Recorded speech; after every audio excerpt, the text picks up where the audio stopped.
the rest of the story.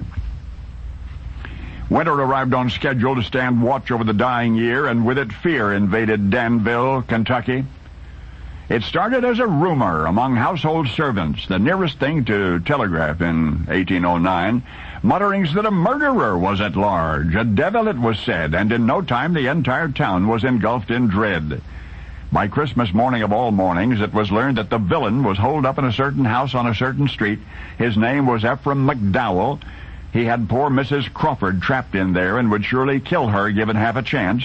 So it happened in cacophonous counterpoint to the pealing of church bells that a mob gathered and marched to the scene. But would they be in time? Across the street from the house now? What to do? Shoot their way in? And Mrs. Crawford might be first to die. Stealthy reconnaissance revealed worse news still. McDowell had accomplices, 2 at least. One was even now restraining Mrs. Crawford, holding her down. And as the report reached the ears of the assembled, a scream was heard, a scream from inside the house. There was but this left to do, declared one of the townsmen in a loud, clear voice. Let the assassins know what awaited them should Mrs. Crawford be further harmed. And with that, the man produced a long, heavy rope, deftly tossed one end of it over the lowest branch of a tree beneath which they stood, and shaking his fist, he shouted to the house across the way, "Lay hands on that woman at your peril!" And a cry of affirmation rose from the crowd. Meanwhile, inside the house, there was heard promptly following the shouts a sharp, insistent rapping on the front door. Mrs. Ephraim McDowell, who was also inside the house, hearing the menacing knock, withdrew a pistol from a desk drawer, and trembling, she went to answer it. And as the door squeaked ajar, the man on the other side announced himself. "I am Dr. William Copper," he smiled. "I have only just moved to Danville.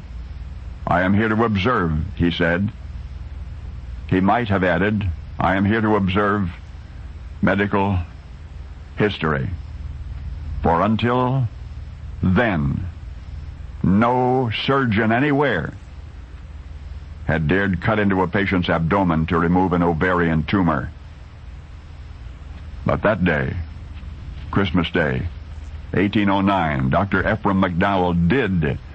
The cystic mass, weighing more than 20 pounds, was as never before successfully excised, and the 47-year-old patient, Mrs. Jane Todd Crawford, whose condition 2 other doctors had pronounced hopeless, fatal,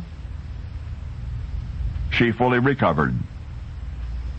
So the devil doctor of Danville, as he had been called, was not hanged that anxious morning, and the era of abdominal surgery was born. How nonchalantly accustomed we have become to that which once mobilized a lynch mob, to a potentially life-saving procedure which was once decried even from pulpits far and wide. But the enlightened day many dreaded dawned anyway. That is the rest of the story.